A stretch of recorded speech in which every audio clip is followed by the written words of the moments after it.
ഇന്നത്തെ വീഡിയോയിലേക്ക് കടക്കുന്നതിന് മുമ്പ് ഞാനൊരു പഴയ ഒരു സംഭവം ഞാനൊന്ന് ഓർത്തെടുക്കുകയാണ്. ഞാനൊക്കെ എൻ്റെ കരിയറിൻ്റെയൊക്കെ തുടക്കം വളരെ 20-25 വർഷങ്ങൾക്ക് മുമ്പുള്ള സംഭവമാണ് ഞാൻ പറയും. 25 വർഷങ്ങൾക്ക് മുമ്പ് അന്ന് വാസ്തുവിൻ്റെയൊക്കെ പ്രശസ്തി ഇങ്ങനെ കൂടി വരുന്ന സമയം, ജസ്റ്റ് വാസ്തുവിനെക്കുറിച്ച് ആളുകൾ മനസ്സിലാക്കിക്കൊണ്ട് വരുന്ന സമയമാണ്. അതിപ്പോൾ ഇത്തരത്തോളം വാസ്തു പോപ്പുലറൊന്നും ആയില്ല. പലർക്കും വാസ്തു എന്താണെന്ന് അറിയില്ല.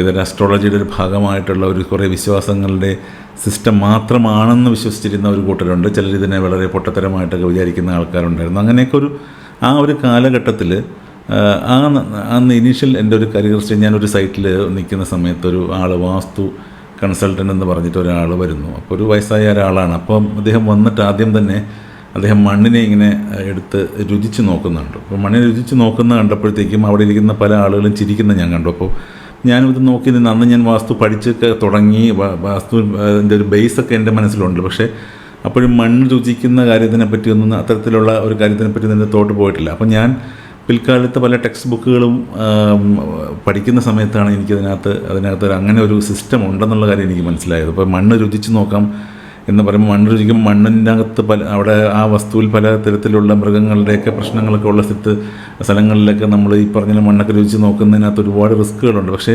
ഇദ്ദേഹം മണ്ണിങ്ങനെ രുചിച്ച് നോക്കിയിട്ട് അപ്പം ഭൂമിയുടെ ലക്ഷണത്തിനകത്ത്, അപ്പോൾ ഇതിനെക്കുറിച്ച് ഞാൻ നിങ്ങളോടൊരു കാര്യം ഷെയർ ചെയ്യാൻ ആഗ്രഹിക്കുന്നു.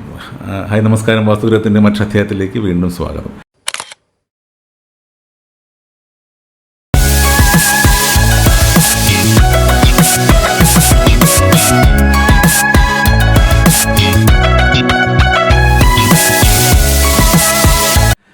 ഇന്ന് ഞാനിത് പറയാൻ കാരണം, ഭൂമിയെ നമ്മൾ അതിൻ്റെ ലക്ഷണം കണ്ടുപിടിക്കാനായിട്ട് സ്പർശനം കൊണ്ടും രുചി കൊണ്ടും അതുപോലെ തന്നെ ശബ്ദം കൊണ്ടുമൊക്കെ നമുക്ക് ചില ടൂൾസ് പറയുന്നുണ്ട്. ഇത് ശരിക്കും പറഞ്ഞാൽ സമരാങ്കണ സൂത്രധാര പോലുള്ള ടെക്സ്റ്റ് ബുക്കുകൾ ഞാൻ എപ്പോഴും കോട്ട് ചെയ്യുന്ന പല ബുക്കുകളാണ്. സമരാങ്കണ സൂത്രധാര, മതമാനസാരം, മനുഷ്യാലയ ചന്ദ്രിക പോലുള്ള ടെക്സ്റ്റ് ബുക്കുകൾ ഞാൻ പലപ്പോഴും റെഫർ ചെയ്തുകൊണ്ടാണ് പലപ്പോഴും വീഡിയോയിൽ കാര്യങ്ങൾ പറയുന്നത്. ഇതിൽ ഞാൻ പറയുന്ന സമരാങ്കണ സൂത്രധാരയിൽ വളരെ ക്ലിയറായിട്ട് പറഞ്ഞിരിക്കുന്ന ഭൂലക്ഷണം, ഭൂമിയുടെ ഭൂപരീക്ഷയിൽ പറയുന്നൊരു കാര്യമാണ് ഈ മണ്ണ് എങ്ങനെ നമ്മൾ രുചിച്ച് നോക്കിയാൽ മധുരമുള്ള ഭൂമി എന്ന് പറയുന്നത് വളരെ നല്ല ഭൂമിയാണ്. മധുരം ചെറിയ മധുരത്തിൻ്റെ ഒരു ഫീല് തരുന്ന ഭൂമി നല്ല ഭൂമിയായിട്ട് പറയുന്നുണ്ട്. അതിനുശേഷം പിന്നെ പറയുന്നതെന്ന് വെച്ചാൽ, ഇപ്പം ഈ തണുപ്പ് കാലമാണെങ്കിൽ, ഇപ്പം നമുക്ക് വിൻ്റർ സീസണിൽ ഭൂമിയിൽ ചവിട്ടുമ്പോൾ നമുക്ക് ചെറുതായിട്ട് ചൂട് ഫീൽ ചെയ്ത് കഴിഞ്ഞാൽ ആ ഭൂമി വളരെ നല്ലതാണ്. തിരിച്ചതുപോലെ തന്നെ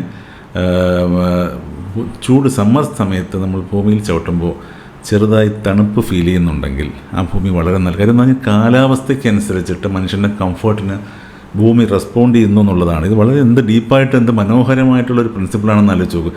നിങ്ങൾക്ക് തന്നെ പലപ്പോഴും അനുഭവം ഉണ്ടാകും. ഈ ചിലപ്പോൾ സമ്മർ സമയത്ത് ചില ഭൂമികളിൽ ചവിട്ടുന്ന സമയത്ത് അത് ചില തണുപ്പ് ഫീൽ ചെയ്യുന്നതായിട്ട് നിങ്ങൾക്ക് തോന്നിയിട്ടുണ്ടാവാം. അപ്പോൾ അത് ഈർപ്പത്തിൻ്റെ മാത്രമൊന്നുമല്ല, അത് ഇതിനകത്ത് ഇങ്ങനെ ഒരു കോൺസെപ്റ്റ് ഇരിപ്പുണ്ടെന്നുള്ളത് മനസ്സിലാക്കുക. പിന്നെ അതുപോലെ തന്നെ ഞാൻ നേരത്തെ പറഞ്ഞു, രുചിച്ച് നോക്കിയാൽ മധുരം എന്ന് പറയുന്ന അവസ്ഥ പോലെ തന്നെ ശബ്ദം കൊണ്ട് ശബ്ദം കൊണ്ട് നമ്മൾ ഭൂമിയിൽ കാലടിച്ച് നടന്നു കഴിഞ്ഞാൽ മൃദംഗത്തിൻ്റെയും ഈ പറഞ്ഞ വീണയുടെയും അങ്ങനെയുള്ള ഇൻസ്ട്രുമെൻറ്റ്സ്, ഫ്ലൂട്ട്, ഇങ്ങനെയുള്ള ഇൻസ്ട്രുമെൻസിൻ്റെ സൗണ്ട് നമുക്ക് ഫീൽ ചെയ്യുന്നുണ്ടെങ്കിൽ, ആന അലറുന്നതിൻ്റെ സൗണ്ട്, അല്ലെങ്കിൽ നമുക്ക് ഈ നമ്മുടെ സമുദ്രത്തിൻ്റെ തിരമാലകളുടെ സൗണ്ട്, ഇങ്ങനെയുള്ള കുതിരക്കുളമ്പടി, ഇങ്ങനെയുള്ള കാര്യങ്ങളൊക്കെ കേൾക്കാൻ തുടങ്ങിക്കഴിഞ്ഞാൽ കേൾക്കുന്നത് പോലെ നമുക്കൊരു ഫീലിംഗ് വരും ഉള്ളിൽ. അത് ഞാൻ പറഞ്ഞ അങ്ങനെ ആ സൗണ്ട് ഡിറ്റോ റെപ്ലിക്കേറ്റ് ചെയ്യുമെന്നല്ല, അത്തരത്തിലൊരു ഫീൽ നിങ്ങൾക്ക് കിട്ടിക്കഴിഞ്ഞാൽ ആ ഭൂമി വളരെ നല്ലതാണെന്നാണ് പറയുന്നത്. അപ്പോൾ ഇത്തരം കാര്യങ്ങൾ ശബ്ദം കൊണ്ടും നമ്മുടെ രുചി കൊണ്ടും ഒക്കെ ഭൂമിയെ നമുക്ക് തിരിച്ചറിയാൻ പറ്റുക എന്ന് പറയുന്നത് വലിയൊരു ഡീപ്പ് സെൻസിലുള്ളൊരു ആപ്ലിക്കേഷനാണ് വാസ്തുവിൻ്റെ. അപ്പം ഇതൊന്ന് മനസ്സിൽ വെച്ചിരിക്കുക. അപ്പം അടുത്ത വീഡിയോയിൽ മോശം ഭൂമിയുടെ ലക്ഷണം ഞാൻ പറയുന്നതായിരിക്കും. ഇത്രയും പറഞ്ഞിട്ട് ഇവിടെ അവസാനിപ്പിക്കുന്നത്. മറ്റൊരു നല്ല വീഡിയോ നിങ്ങൾ വരുത്തുന്നവരെ നന്ദി, നമസ്കാരം.